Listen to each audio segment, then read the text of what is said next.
بسم اللہ الرحمن الرحیم۔ السلام علیکم۔ Welcome to my YouTube channel Horiya. Islamabad monitoring desk. سعودی عرب کے رہائشی ایک شخص نے خواب دیکھا کہ ایک شخص اس سے کہہ رہا تھا اس فون نمبر پر رابطہ کرو اور فلاں شخص کو عمرہ کراؤ۔ فون نمبر بڑا واضح تھا۔ نیند سے بیدار ہوا تو اسے خواب اچھی طرح یاد تھا، مگر اس نے وہم جانا اور خواب کو نظر انداز کر دیا۔ 3 دن مسلسل ایک ہی خواب نظر آنے کے بعد وہ شخص محلے کی مسجد کے امام کے پاس گیا اور اسے بتایا۔ امام مسجد نے کہا، فون نمبر یاد ہے تو پھر اس شخص سے رابطہ کرو اور اسے عمرہ کرا دو۔ اگلے روز اس شخص نے جواب میں بتلایا ہوا نمبر ڈائل کیا۔ جس شخص نے فون اٹھایا اس سے ضروری تعارف کے بعد اس نے کہا، مجھے خواب میں کہا گیا ہے کہ میں تمہیں عمرہ کراؤں، لہٰذا میں اس نیک کام کی تکمیل کرنا چاہتا ہوں۔ جس آدمی کو اس نے فون کیا وہ زور سے ہنسا اور کہنے لگا، کون سی عمرہ کی بات کرتے ہو؟ میں نے تو مدت ہوئی کبھی فرض نماز بھی ادا نہیں کی اور تم کہتے ہو کہ تم مجھے عمرہ کروانا چاہتے ہو۔ جس شخص نے خواب دیکھا تھا وہ اس سے اصرار کرنے لگا۔ اسے سمجھایا کہ میرے بھائی، میں تمہیں عمرہ کروانا چاہتا ہوں، سارا خرچ میرا ہوگا۔ خاصی بحث اور تمہید کے بعد آدمی اس شرط پر رضامند ہوا کہ ٹھیک ہے، میں تمہارے ساتھ عمرہ کروں گا، مگر تم مجھے واپس ریاض میرے گھر لے کر آؤ گے اور تمام تر اخراجات تمہارے ہی ذمہ ہوں گے۔ وقت مقررہ پر جب وہ ایک دوسرے کو ملی تو خواب والے شخص نے دیکھا کہ واقعی وہ شخص شکل و صورت سے کوئی اچھا انسان نہیں دکھائی دیتا تھا۔ اس کے چہرے سے عیاں تھا کہ وہ شرابی ہے اور نماز کم ہی پڑھتا ہے۔ اسے بڑا تعجب ہوا کہ یہ وہی شخص ہے جسے عمرہ کرنے کے لیے خواب میں 3 مرتبہ کہا گیا۔ دونوں شخص مکہ مکرمہ عمرہ کے لیے روانہ ہو گئے۔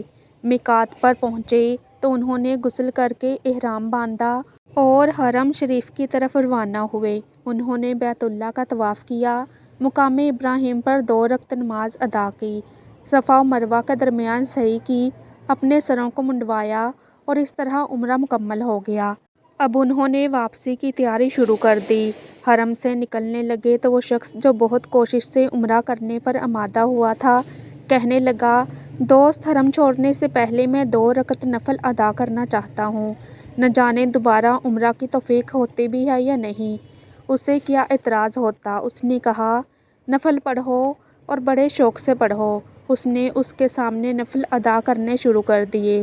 جب سجدہ میں گیا تو اس کا سجدہ طویل سے طویل تر ہوتا چلا گیا۔ جب کافی دیر گزر گئی تو اس کے دوست نے اسے ہلایا۔ جب کوئی حرکت نہیں ہوئی تو اس پر انکشاف ہوا کہ اس کے ساتھی کی روح حالت سجدہ میں ہی پرواز کر چکی تھی۔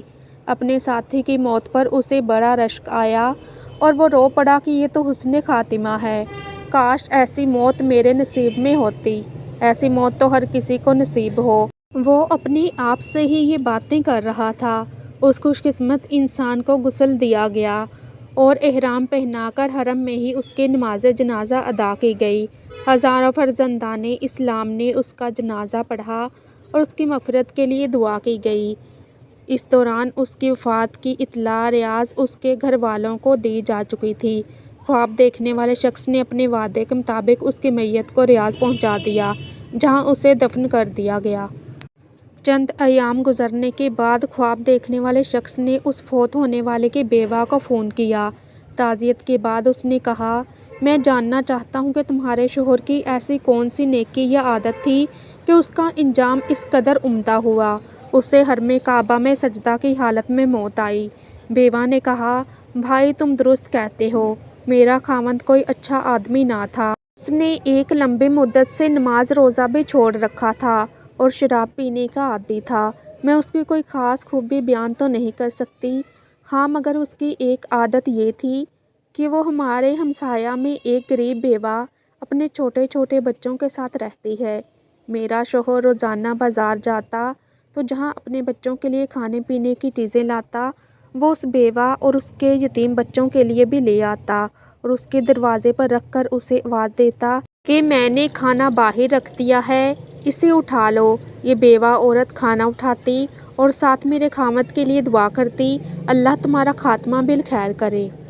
آئی ہوپ کہ آپ کو میری آج کی ویڈیو اچھی لگی ہوگی، تو صدقہ جاریہ سمجھ کر دوسروں کے ساتھ بھی ویڈیو ضرور شیئر کیجیے گا، کیونکہ آپ کا ایک چھوٹا سا شیئر کسی کی پوری زندگی بدل سکتا ہے۔ تو مزید ایسی اسلامک ویڈیوز کے لیے میرے چینل کو سبسکرائب کرنا مت بھولیے گا، تاکہ آپ کو میری ہر نئی اپلوڈ ہونے والی ویڈیو کا نوٹیفیکیشن ٹائم پر ملتا رہے۔ جزاک اللہ۔ خوش رہیں اور خوشیاں بانٹیں۔